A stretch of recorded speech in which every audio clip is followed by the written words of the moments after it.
Today I'm going to tell you some things about the oil spill you don't hear on the television. And BP's not talking about it, neither is the Coast Guard, but I'm going to explain it to you. It's very simple. My name's Captain Anderson. I used to work down in the oil fields running those tug supply vessels.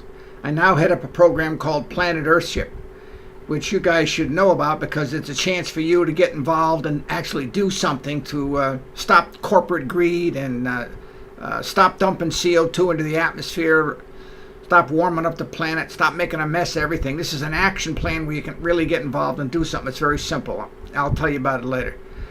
But what they're not telling you about the oil is, and I've never experienced this in my life, and I've been in the oil business for 40 years, is I've never seen a spill of not crude oil, but the gunk that comes out of the earth that we turn into oil. That's totally unrefined. It hasn't been cooked or anything done to it at all.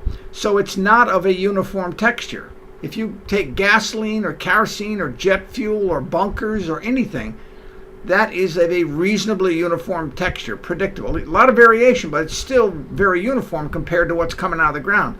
That mud, that muck, that mush that's coming out of the ground has chemicals in it, all kinds of stuff in it at various concentrations.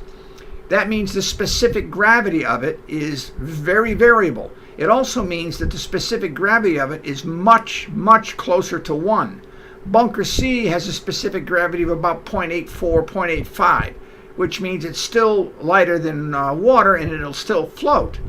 The stuff that's coming out of the ground may have I don't know what the specific gravity is, but it's much higher than Bunker C because it's got all the sediment and all the junk in it. This was something which was obvious to me the first time they showed the video of the oil coming out of the ground. It's not all making it to the surface. You know, they're talking about these plumes, these underwater plumes. Are they there? Are they not there? They're there. They have to be because a lot of that oil has a specific gravity much closer to 1. So it's staying in suspension in the water.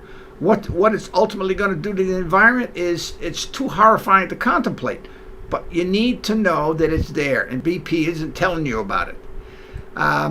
So what I want you to do is I want you to be very angry, and I want you to take some action. I want you to do something. So go to the page, go to the website you see, sign up, and when we get enough of us, we're going to turn this oil industry on its head. We're going to stop the pollution. We're going to stop putting as much CO2 in the air as we can. We're going to stop ruining our planet. So, and this is really appealing to the young people now. You're the ones that ought to do something. You know what my generation did for the Vietnam War, don't you? Well, that's what we're going to do for CO2 emissions, too. The website is www.planet-earth-ship.com or planet-earthship.com. Go there and sign up, and we'll do this together. And I look forward to seeing you.